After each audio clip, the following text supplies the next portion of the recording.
ہمارے شہر کا ایک شخص جب فوت ہوا تو اسے غسل دینے والے عالم نے دیکھا کہ اس کا داہنا کندھا ایسے تھا جیسے کسی نورانی شکل والے بزرگ کا چہرہ۔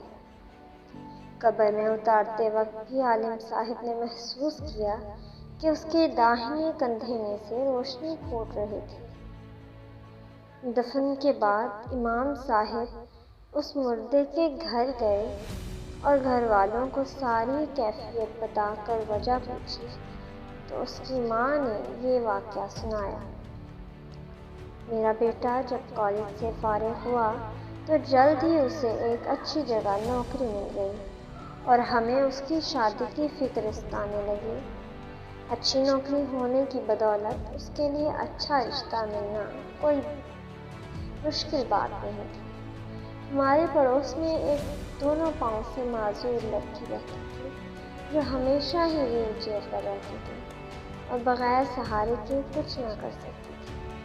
میرے بیٹے نے کہا، امی مجھے اسی لڑکے سے شادی کرنی ہے۔ میں نے اور بہنوں نے بہت سمجھایا لیکن وہ نہ مانا، کیونکہ اس کے بقول خوبصورت لڑکیوں کو رشتے ہر جگہ سے مل جاتے، لیکن اس معذور سے کوئی بھی شادی نہیں کرے گا۔ آخر کار ہمیں اپنے بیٹے کی بات ماننی پڑی اور اس کی شادی اس معذور لڑکی سے کر دی۔